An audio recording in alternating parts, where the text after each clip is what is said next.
Po ba ang swerte sa inyo? Ako po may ituturo sa inyo ha, para mas maging magaan yung daloy ng swerte at ang swerte mismo ang lumapit. Pero syempre mga boss, kung ang gusto nyo swerte tungkol sa pera, abay pinagtatrabahuhan po yan. Pero kailangan natin ng ganito para mas maging magaan yung daloy ng swerte at ang swerte ang mismo lumapit sa atin. Kailangan lamang po natin ng isang butil na bawang at ganun din po ang isang bulak. Ang bulak mga bossing kay tinuturing po ito na pampagaan ng swerte, lalo na kung kayo po ay may problemang pinagdadaanan sa pera. Yan ang pinakamainam, yung bulak. Kasi tutulungan ka ng bulak para pagaanin ang daloy ng swerte. Ito po mga bossing ko, isa sa mga subok na napakaswerte ha. Gawin nyo po ito ng Tuesday or Friday. Pero kung ikaw po ay kailangan na ng pera at ikaw ay laging parang feeling ninyo yung mailap ang swerte lalo na sa pera, abay gagamitan mo na ito ng bawang at ng bulak. Ang bawang naman mga bossing ko, subok na po ito. Napaka-generous po nito na magbigay ng blessing. Ito pong bawang, hindi po ito pang multo-multo lang o aswang mga bossing ko ha. Nakakatulong po itong ating pong bawang at ang tambalan ng bulak upang sa ganun, kayo po higit na maka-attract ng swerte lalo na sa pera.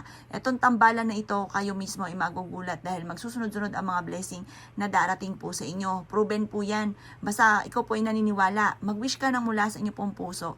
Pagsamahin niyo po siya at pakiramdaman, ilagay sa palad. Pwede sa kaliwa, pwede sa kanan. Basta kung saan ka komportable, mag-wish ka na para yung presensya po natin maramdaman ng bulak at ng bawang. Kukulubin po natin siyang ganyan at mag-wish ka. Sabi niyo po sa pamamagitan ng pampaswerteng ito, hindi na ako mauubusan ng pera. Siksik-liglig at umapot, maraming pera ang darating sa akin. Hindi na ako mauubusan ng pera, makakabayad na ako sa aking mga pagkakautang. Makakamit ko lahat na aking mga pinapangarap at kailanman na hindi na ako mamumblema tungkol sa usapin ng pera. Mag-wish ka na ng mula sa puso, time-team na panalangin. Walang imposible, lalo na kung ikay masipag at matyaga. At pagkatapos mga bossing ko, kapag nag-wish ka na, sabihin nyo na lahat ang gusto ninyo, tapos ibilag nyo siya sa sinag ng araw hanggang alas 8 ng umaga.